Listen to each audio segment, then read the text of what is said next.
Hello, guys. It's Candice again.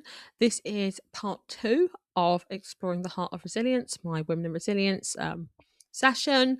So this is another chat with Vicar, Alex Shields, talking about now like being a Christian resilience practitioner and asking some more like kind of biblically focused questions. So if you're not interested in that, don't watch it. That's fine. But if you are, that'd be great. And feel free to put some comments. So this small section here, this little snippet, is about kind of supporting others. So it's looking at kind of like Bible stories and like scriptures that are about, you know, why we should support others, and it's basically like a discussion around, what does the Bible say about caring for people in crisis. What's the difference between, hopefully you'll like this one, helping people and saving people. I think there's a really big difference in the way we kind of operate as resilience practitioners, or as Christians, in terms of making sure that we're on the right side of the fence, in an appropriate way. So hopefully you're really enjoying what we're going to talk about. And yeah, put a comment in if you like it. Cheers. So the first kind of topic I want to talk about is about supporting others. So you definitely mentioned the carrying burdens. So I want to talk a bit about like Galatians 6:2. So it's carry each other's burdens, and in this way you will fulfill the law of Christ. And then Acts 2:44 to 47. Early believers shared resources and supported anyone in need. Now, as a Christian, I look at that, and it's one of these things where I think about the work we do. When I worked in local authority, and you're very community centric, and what you've said in terms of you knew a member of you knew in the council that someone could support with installation and this sort of stuff, and you shared that knowledge, which is a resource. It's not just physical resource, it's also knowledge as a resource. You shared that with those that are in need. And I kind of want to just get an understanding of like what's the background of like Galatians and Acts, and like in terms of like what the Bible is teaching about caring for people in crisis. Mm. So when we look at the Bible, people can often think, oh, well, what's the Bible got to do with anything? But a lot of the stories are obviously stories of real people who have been in situations in need. So in the books that you mentioned, a lot of those early letters are exactly that. They're letters from one community to another, both telling what happened and then giving instruction as to how they can live as part of their Christian faith. So Galatians is what would be in sort of modern day Turkey was a place called Galatia. In the sort of this would have been in the first few years after Christ, and the Acts of the Apostles is the story of almost what immediately happened after they had this experience of Jesus rising from the dead, and so whether that was in Jerusalem, where they were in sort of a Jewish context and a lot of Jewish believers, or whether that was somewhere in Galatia, where these were people who had previously had nothing to do with the Jewish faith from which Christianity came, they were suddenly finding themselves as a people who had a common sort of purpose, who had a common belief, who had had this experience that had changed them, but with suddenly all sorts of dangers from around them. So that might be Yeah. from themselves, people saying, actually, well, you don't belong here, you're different to us, you don't eat the right stuff or wear the right stuff, or you're not the same culture as us. But also from around them as well, they had issues of persecution. They had lost in lots of ways their worldview because suddenly this thing had happened which had turned their lives upside down. And it was also something which we take for granted, but wasn't always the case in the ancient world, where people who were sort of very rich and powerful were suddenly then becoming equal to or in their relationships the same as people who were maybe in slavery or people who were poor or in prison. And so they had to find a way that they were going to be able to change their lives. And yes, they had the teaching of Jesus and they had the guidance of God, but the way that they did that practically was to support one another. A Yeah. lot of these ideas that we've got about, caring for people, about putting others before ourselves, comes back to the teaching of Jesus. These would have been crazy ideas. Why would you help somebody else? Yeah. Why would you put someone else's needs above your own? Why would you sacrifice on behalf of others? And these were things that they were being told not to do just so that they would sort of get some brownie points, but actually because they'd seen Jesus do these things. And so it was becoming not about becoming a doormat, but being in a relationship where you can understand that as you receive from somebody, you can then pass that on to somebody else. Yeah. And I think, that can go wrong in a couple of different ways. If we're not receiving love from other people, then it becomes very, we haven't got enough in the tank to give to other people. Absolutely. And so actually, as a Christian or as someone who is spiritual, it's about having enough in our sort of relationship to God that we feel as though we've got that energy and we've got enough coming in that we're then able to share with others. Or on the other side, we can actually get very sort of self-centered in that and feel like there isn't enough about us that helps us to help other people. If we feel as Mm. though we've got no agency or we feel as though we aren't doing anything for others, that can also lead us to become very down because our life becomes very sort of tunnel vision on ourselves.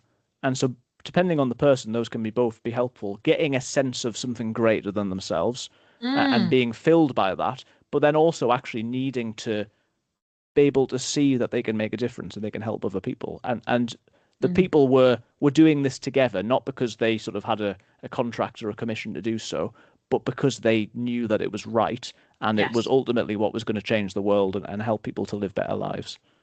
I love that. And it kind of leads me on to like the next bit I wanted to talk about, which is like society and communities becoming very focused on that individual experience and collect rather than like kind of collective responsibility, which like kind of when you think about the way people were living historically, like think about feudalism, tribalism, and this type of stuff where there was that community collective responsibility. You had to rely on others. Like there wasn't like just the supermarket or what like one family did this and that like and I think about the kind of social media and and this and us the way we are taught in schools that maybe put a lot of maybe in the time I went to school, I'm 32, maybe in that kind of time period where, there was this kind of teaching that you can be amazing, you can be this, rather than like, you can get joy and feel like part of something bigger than you that could be part of like what we're seeing. Like we hear things about,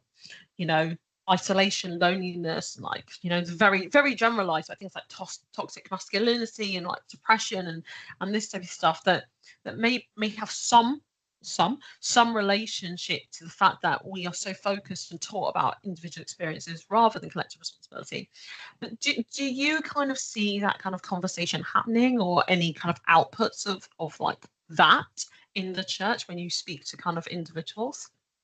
I think so, and I think there needs to be more of it. Whether it's Mm. the sort of whether it's some of those issues in terms of society, particularly when it comes to young people, Yeah. whether that be young men with the sort of toxic masculinity, or a lot of the sort of body images and general self-esteem issues that we see in both men and women.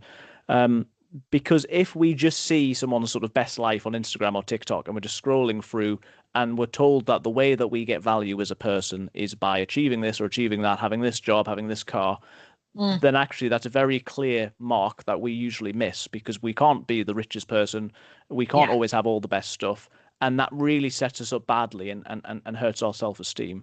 Mm. Whereas actually in years gone by and in many places, somebody's somebody's sense of worth and self-esteem should be something that's intrinsic, that actually is central to who they are. It's not something that they Yeah. earn. But then actually the way that we show up for people becomes the goal. So we might not be, we can't all be sort of the Olympic champion or whatever, but we Yeah. can be someone who really shows up for people in our community.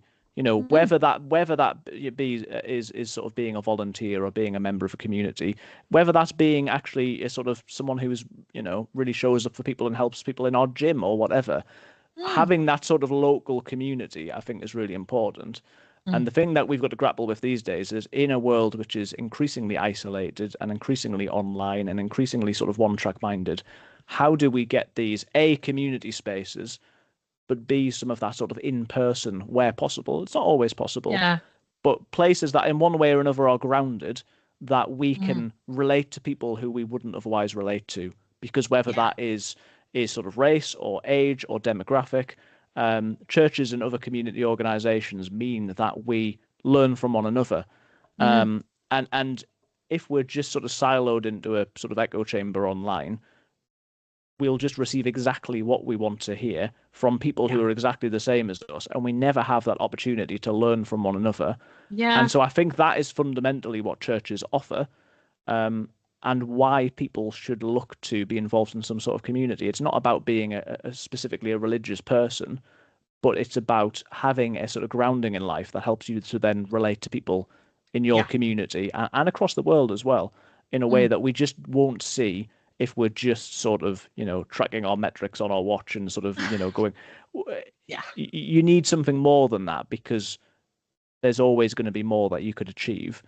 Mm. Whereas actually being able to mentor, support, care for other people is much more significant and less fleeting than, have we got the nicest watch or the nicest car, or that Mm. promotion or whatever, what I mean? Yeah, and I think this is something that like part of like the Women in Resilience Committee and like that type of stuff, and the work that I kind of trying to get involved with, like this, it's something I found really important as well. Is like I was becoming a kind of practitioner and a parent that was like, oh, I've got a new child now, I'll just focus on that, like, or I want to be the best at work. And you know, you were so focused on like the goals. When the goals came, you felt happy for such a short period of time that you were like, now I need to find something else to latch on to. Like it becomes very obsessive when you, because you're not getting like the value that you need, like intrinsic value, because you're not giving, and well, not like you need to be giving like financially, but you're not giving, you're not sharing, you're not using kind of what I like to think about as like the gifts of the Holy Spirit. You're not using like the gifts God's given you to like do things. The Mm. reward that I get now from like trying to engage with people, because I know God's given me the confidence and the skills to do so, just feels different. And I think that's one of the things we can always be like as Christians in this community and other communities, or as like believers and stuff, is understanding that God's given us gifts to use, and like using them just for ourselves, great for you, but you could be Mm. doing more that could provide you something different. And also, we're talking, as you said, about shared resources. So things will come back to you. When you're part of a community, it's other people are looking out for you as well. So for people that are looking to kind of join a church, or like come to church for the first time, and are coming from a place of wanting to join a place that has collective responsibility and like has support that maybe they're not seeing in their isolated lives or like other groups they're part of, what's the kind of like good sign, like in a church, of these people care about a range of different people? Mm. I think something that I'm always mindful of is there's research that says that if somebody is going to a church for the first time, that it can often be within the first something like 6 seconds that they Yes. sort of have this sort of mental idea of whether this is the place for them. So that's something that I think about. But Mm. but actually that doesn't need to be something that you think about. It's Mm. it's often also said that there might be 5 or 6 different connection points that somebody has to a community before they join it. And so Mm. I think it is, these are not always things that churches excel at, but it is often worthwhile doing a bit of research, trying to see if you can find pictures and videos and some of the activities that are going on, websites and social media, about Mm. actually, what is it that this organization cares about? Are there people like me? Are there people my age? That's not always the case. But then really answering, what is it? Am I interested in just going to see what the experience is like and I just sort of show up? Am I interested in doing something for the family? So actually, am I looking for sort of other sort of families and parents and people who are my age? Being able to get an idea of what this is, and then realizing that actually there's no right or wrong. So the Yeah. most difficult thing that we can do is to walk through the doors. That doesn't necessarily need to be on a Sunday morning when there's loads of people and there's a service on. That could be at another time. Obviously, where churches do have online services, we can get a complete, unfiltered view of exactly this is what happens. Yeah. And I think the important thing, the thing that sort of separates a good church or sort of religious organization from some of the sort of more dangerous cult type stuff we see, is that there's nothing secret. So actually, you can ask questions, you can Yeah. challenge things, you can see, and if you're viewing a service online or or in person, it's not like there's a sort of second level that you have to pay for to get there. Yeah. It's, Yeah. you hearing me now should be consistent with what you would hear if you saw one of my services. Mm.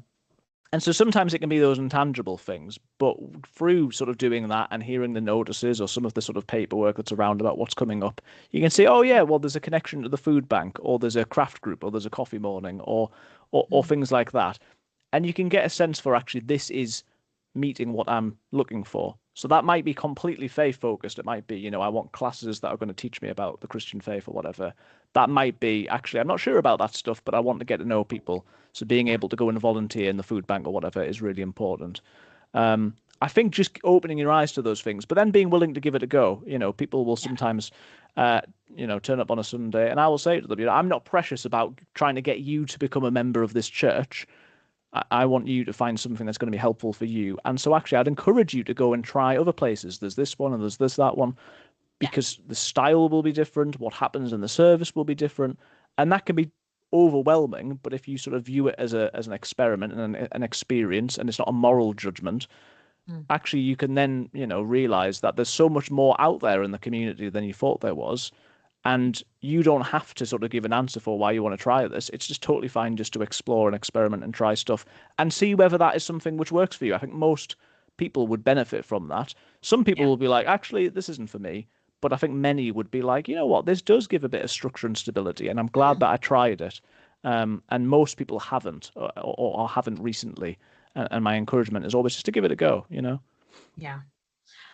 So I have another question. I think this one's like it feels spicy, but I think it's just because of the perception that like some people have when it comes to faith-based organizations. I mean, you hear things about people not wanting any faith in politics and like this and stuff.